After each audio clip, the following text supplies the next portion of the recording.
Mari kita lanjutkan cerita sebelumnya. Judul cerita, Pernikahan Dadakan dengan CEO. Bab 520. Air mata Odelina mengalir turun. Sampai di akhir hidupnya, ibu mereka tidak tahu bahwa kakaknya tidak pernah menyerah mencarinya. Ibu mereka juga tidak sempat bertemu kembali dengan kakaknya. Odelina menahan rasa sakit di hatinya, berpesan pada adiknya, lalu segera menutup telepon. Olivia, kamu temani Tante Yuna. Kakak akan pulang melihat Russell. Kemudian, dia tidak bisa menahannya lagi. Dia berjongkok di tanah, menutupi wajahnya dan menangis. Orang-orang yang lewat memandangnya, tetapi tidak ada yang berhenti. Pemilik kafe itu melihatnya dan tahu kalau dia meminjam komputer untuk print surat cerai. Jadi, pemilik kafe itu mengira dia sedih karena bercerai.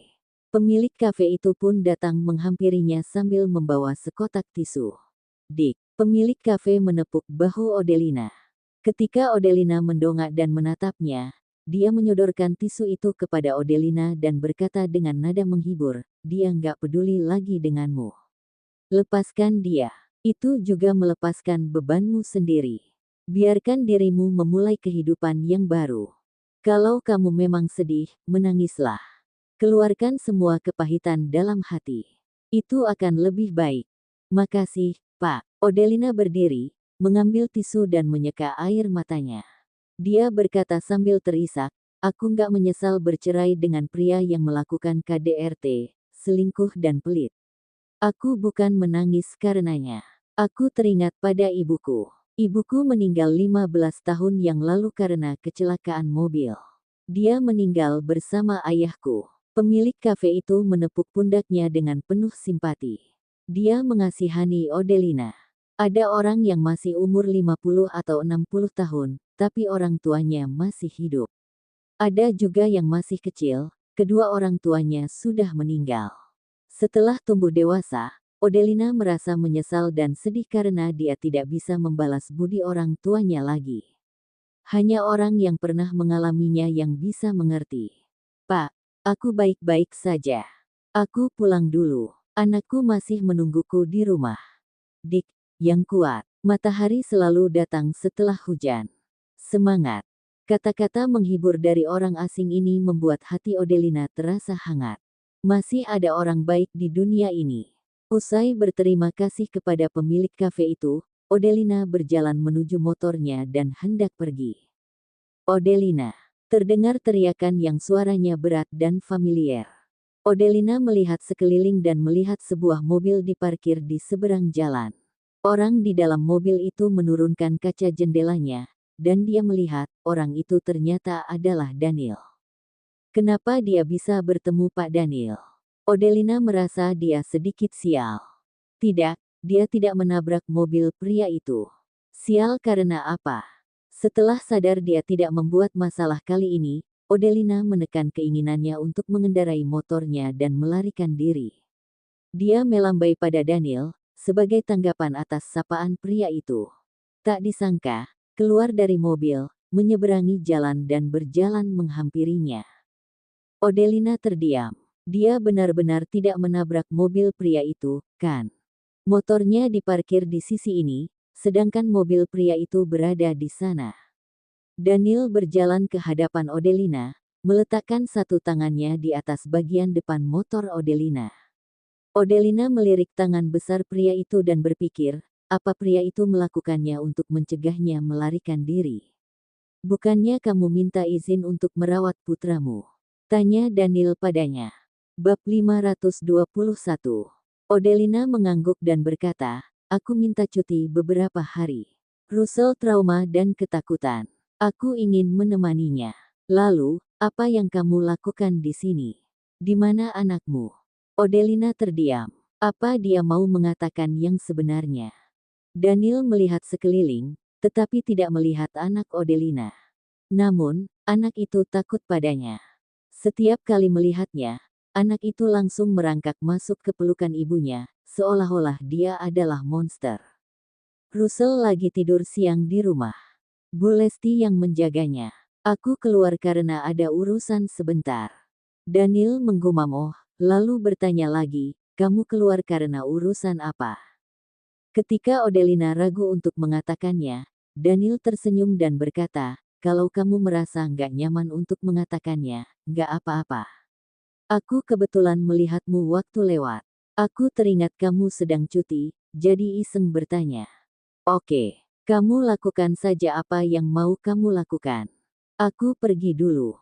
Daniel melepaskan tangannya yang besar dari bagian depan motor Odelina, berbalik badan dan pergi.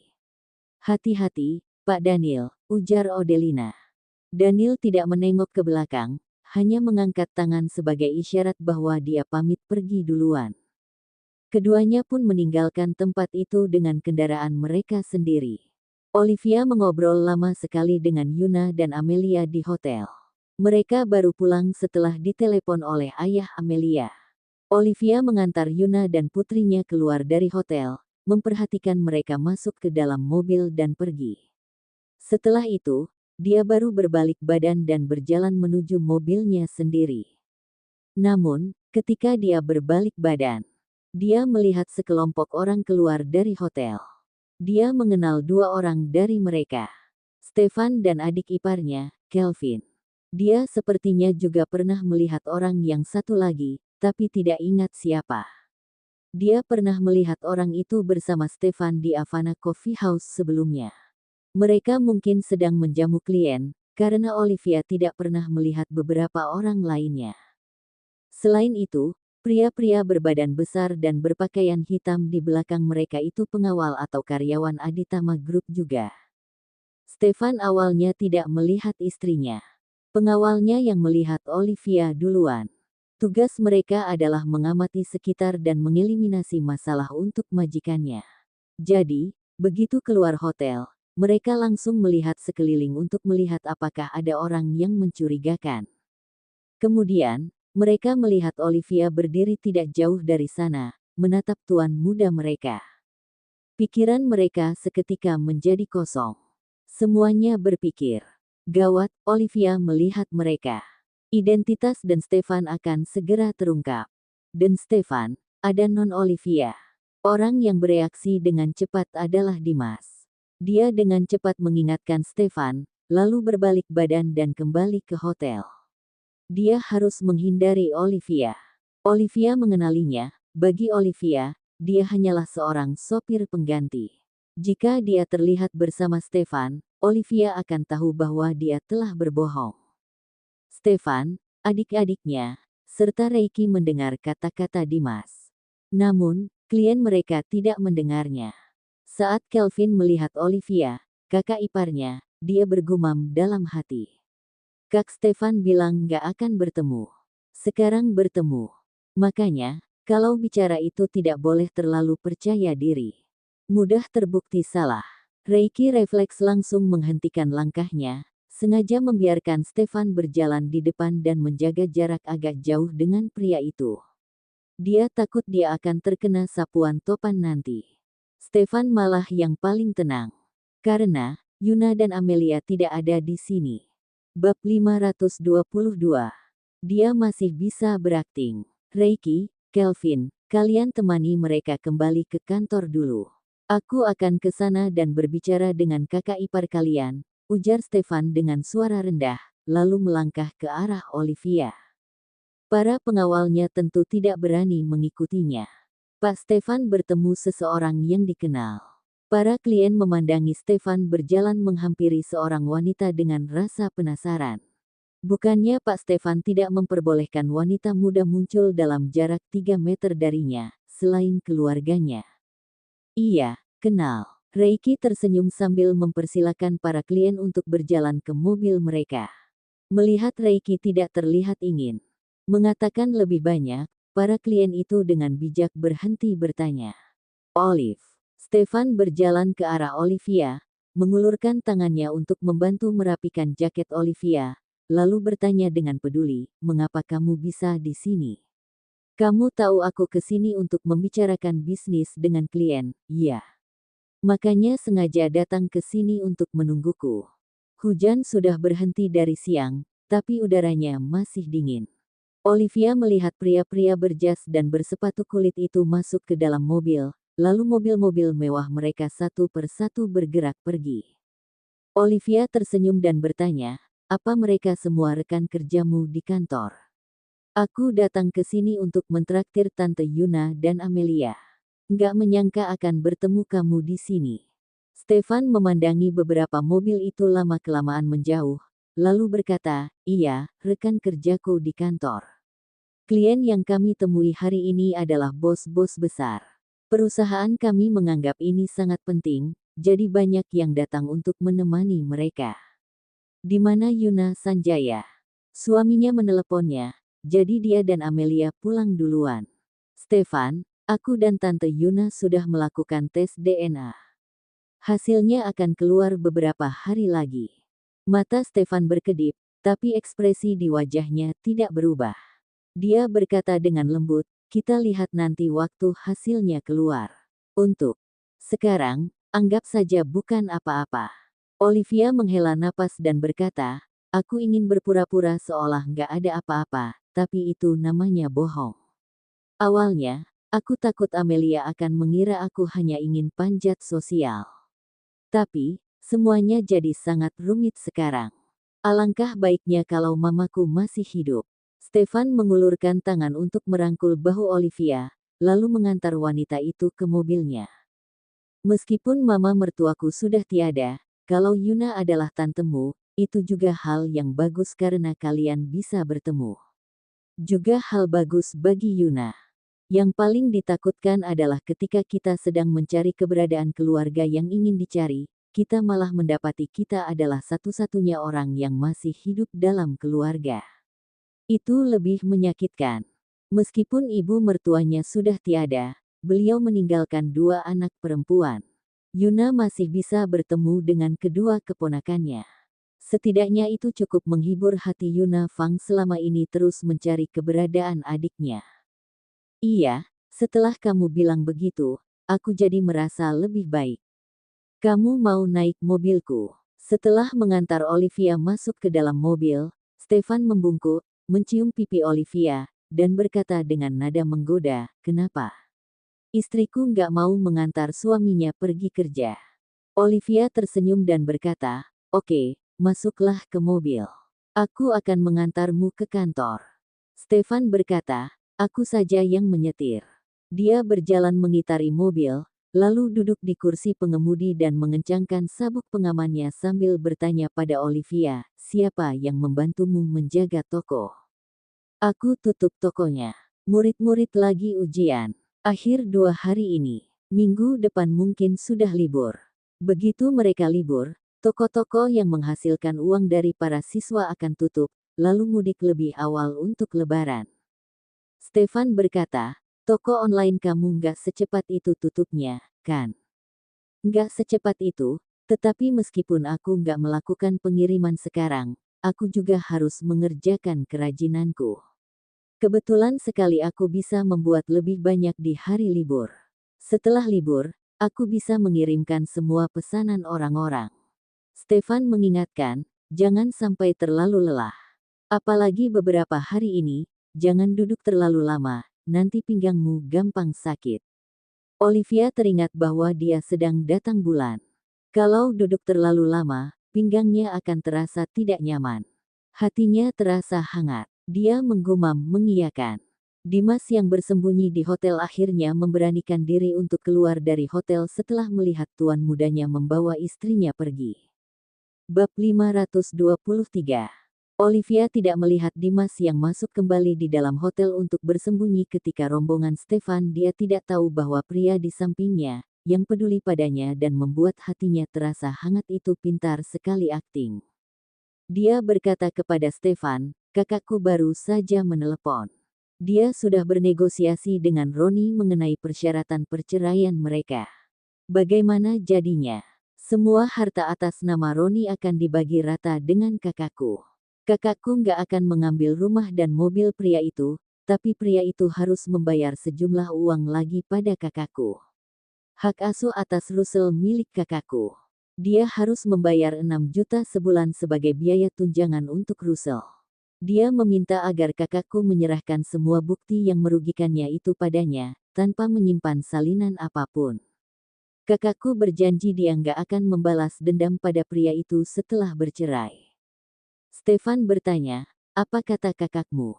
Kakakku bilang dia menyetujuinya, tapi kakakku hanya berjanji untuk nggak akan secara pribadi membalas dendam pada Roni. Kak Odelina memberi kita berdua kesempatan untuk melakukannya, kata Olivia. Aku ingin sekali membuat Roni kehilangan pekerjaannya dan berakhir tanpa memiliki apa-apa. Paling bagus kalau dia kehilangan semuanya setelah menikahi Yeni. Pasangan yang nggak punya uang akan merasa nggak ada yang lancar dalam hidup mereka. Kalau pria itu nggak punya uang, apa dia dan Yeni masih bisa seakur sekarang? Selain itu, orang tua dan kakaknya juga nggak tahu malu. Yeni kelihatannya nggak sepolos kakakku. Biarkan mereka bertengkar. Haha, itu baru memuaskan. Olivia sangat menantikan hari di mana kesialan menimpa keluarga kakak iparnya. Aku juga berharap kakakku bisa mendapatkan kepercayaan dirinya seperti sebelumnya, kembali secantik dulu, dan bisa menemukan cinta yang lain setelah bercerai. Aku harap kakak iparku yang kedua nanti sangat memanjakan dan menyayangi istri.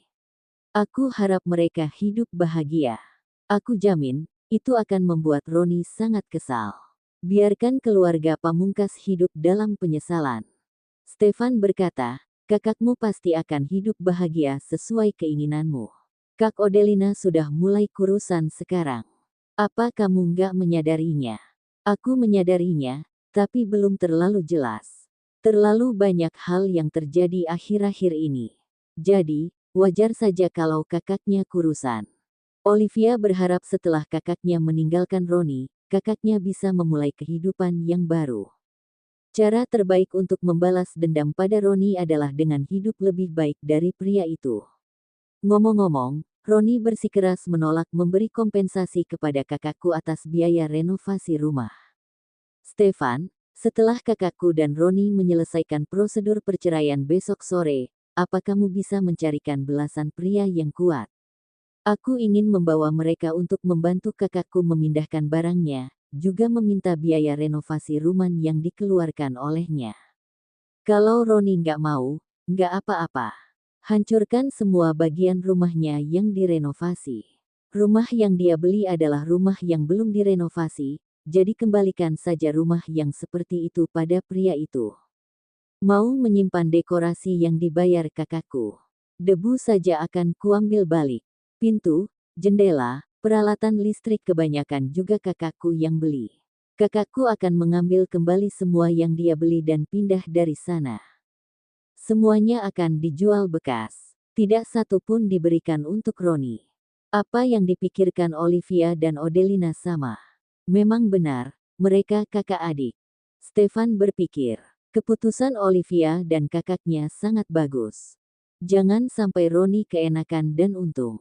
Dia berkata, jangan khawatir tentang itu. Ada banyak pria muda dan kuat di perusahaanku. Aku akan meminta belasan orang dari mereka untuk membawa alat untuk menghancurkan rumah, lalu menghancurkan dekorasi rumah Roni. Terima kasih, Stefan. Olivia dengan tulus berterima kasih pada suaminya yang seperti Superman ini. Tidak peduli masalah apapun yang sedang dia hadapi, pria ini pasti bisa turun tangan dan menyelesaikannya. Seseorang yang bisa bekerja di Aditama Group dan menjadi salah satu pemimpin di sana pasti orang hebat. Kamu lagi-lagi sungkan padaku. Kita ini suami istri. Masalahmu adalah masalahku. Dengan membantumu, aku juga membantu diriku sendiri. Jangan mengatakan hal yang sungkan seperti itu terus. Olivia tersenyum dan berkata, oke. Lalu, apakah kakakmu akan menyewa rumah setelah keluar dari rumah Roni? Atau tinggal bersama kita? Olivia berkata, aku tanya pada kakakku dulu. Kita memang mau menerimanya, tapi kakakku juga memiliki harga diri. Dia merasa telah berhutang terlalu banyak pada kita sekarang. Kalau dia tinggal di rumah kita, dia akan merasa lebih tertekan. Stefan mengangguk. Kalau kakakmu ingin menyewa rumah, kita bisa membantunya mencarikan apartemen dengan lingkungan dan sistem keamanan yang bagus. Sebaiknya juga cukup dekat dengan rumah kita, supaya kita semua bisa saling menjaga. Aku juga bisa merasa lebih tenang. Bab 524. Kak Odelina baru saja bercerai dan pekerjaannya belum stabil. Kita bayarkan saja dulu uang sewanya. Stefan sebenarnya sangat bersedia untuk mengeluarkan uang dan memberi sebuah rumah untuk kakak iparnya dan Russell. Kakak iparnya adalah orang terdekat istrinya. Dia tidak akan memperlakukannya dengan buruk, namun, dia tidak bisa melakukan itu sekarang. Kalau berdasarkan sifat Olivia dan Odelina, kalaupun dia memberikan sebuah rumah, Odelina juga tidak akan mau menerimanya. Kakakku akan mendapat lebih dari 2 miliar dari Roni. Dia nggak akan membiarkan kita membayar uang sewanya. Olivia dan kakaknya selalu saling membantu, tapi tidak pernah menganggap bantuan dari satu sama lain itu sudah seharusnya. Kakaknya tidak mau hidup bergantung pada adiknya. Dia juga sama, tidak mau bergantung pada kakaknya. Mereka saling membantu dengan tulus. Stefan terdiam. Tak lama kemudian, mereka sampai di kantor Aditama Group. Stefan menghentikan mobil dan menoleh untuk melihat Olivia. Olivia juga menatapnya dan berkata sambil tersenyum, "Ini kantormu, bukankah seharusnya kamu yang keluar dari mobil? Kenapa kamu menatapku seperti ini?" Stefan hanya terus memandangnya. Olivia berpikir sejenak, lalu mencondongkan tubuhnya, melingkarkan lengannya di leher pria itu, menariknya lebih dekat, kemudian mencium bibir pria itu. Stefan tidak puas dengan ciuman ringannya itu, membalas dan memperdalam ciuman itu. Setelah selesai berciuman, Stefan keluar dari mobil dengan enggan. Hubungan mereka semakin dekat. Stefan yang belum pernah pacaran sebelumnya jadi ingin berubah menjadi permen karet. Dia ingin menempel erat di tubuh Olivia dan tidak pernah berpisah dari wanita itu. Sayang sekali, dia tidak bisa berubah menjadi permen karet. Kamu kan sudah tutup toko, jadi nggak usah kembali ke toko lagi. Pulang saja ke rumah dan beristirahat. Aku masih harus mengejar pesanan, jadi aku pulang ke toko saja. Sore nanti, murid-murid juga akan beli barang setelah pulang sekolah. Menjelang ujian, para murid pada dasarnya akan membeli alat tulis dan buku latihan soal. Selain PR yang diberikan oleh guru, mereka juga diharuskan untuk membeli dan mengerjakan buku latihan soal. Toko bukunya telah memasok buku latihan soal yang ingin dibeli para murid. Jadi, kalau dia tidak buka, murid-murid akan pergi ke toko lain dan dia tidak bisa mendapatkan untung yang banyak. Stefan terdiam. Sudahlah, aku bisa mengurus diriku sendiri, kamu cepat masuk. Stefan keluar dari mobil tanpa bersuara. Dia merasa pahit. Setiap kali dia enggan berpisah dengan Olivia, wanita ini malah selalu menyuruhnya cepat pergi. Dalam urusan cinta, siapa yang duluan jatuh cinta akan kalah. Itu masuk akal, dia benar-benar sudah kalah sekarang. Untung saja mukanya tebal. Dia mencuri surat perjanjian mereka, membakar dan membuangnya ke selokan dengan surat miliknya sendiri. Kalau tidak, kalau Olivia mengeluarkan surat perjanjian itu, dia tidak akan bisa berbuat apa-apa. Setelah Stefan keluar dari mobil, Olivia juga keluar dari mobil dan berkata, "Aku akan melihatmu masuk sebelum pergi." Kata-katanya membuat Stefan merasa jauh lebih baik. Olivia masih peduli padanya. Bab 525. Stefan akhirnya merasakan kepedulian Olivia terhadapnya. Dia berkata dengan lembut, "Aku ada acara bisnis malam ini, jadi nggak bisa pulang cepat. Kamu nggak perlu menungguku. Tidurlah lebih awal, tapi tidur di kamarku." Wajahnya yang tampan sedikit memerah. Karena dia ingat dulu dia pernah mengatakan bahwa kamarnya adalah tempat terlarang dan Olivia tidak diperbolehkan masuk. Sekarang, dia yang meminta wanita ini untuk masuk ke kamarnya. Olivia tersenyum dan berkata, "Oke, aku nggak akan mengunci pintu. Cepat masuk sana. Jangan berdiri di luar. Anginnya dingin." Stefan berbalik badan dengan enggan dan berjalan masuk ke kantor. Olivia memperhatikan sosok tampan itu berjalan semakin jauh, lalu kembali ke mobil dan menyetir pergi. Setelah masuk ke gedung kantor, Stefan melihat Reiki berdiri di sana sambil tersenyum padanya. Stefan diam saja. Dasar tukang gosip satu ini. Dia melirik Reiki sekilas, lalu berjalan masuk sendiri. Reiki tidak peduli dengan apa yang Stefan pikirkan tentangnya. Dia mengikuti pria itu. Ketika masuk ke dalam lift, dia menggoda Stefan. "Stefan, kulihat kamu lengket sekali dengan istrimu." Stefan meliriknya dan berkata, "Orang yang jomblo nggak akan mengerti kebahagiaan dan rasa berbunga-bunga di hatiku saat ini." Reiki terdiam. Junia lagi nggak enak badan karena pilek. "Kalau ada waktu, pergilah jenguk dia." "Aku sih ingin pergi, tapi ibunya terus bersamanya. Hubungan kami belum sampai ke tahap bertemu orang tua. Jadi, aku nggak pergi dulu deh. Kalau wanita itu ada di toko sekarang, aku pasti akan pergi ke sana." Reiki memutuskan untuk mengejar Junia karena iri melihat kebahagiaan temannya. Bagaimanapun juga, wanita itu adalah wanita pertama yang membuatnya tertarik.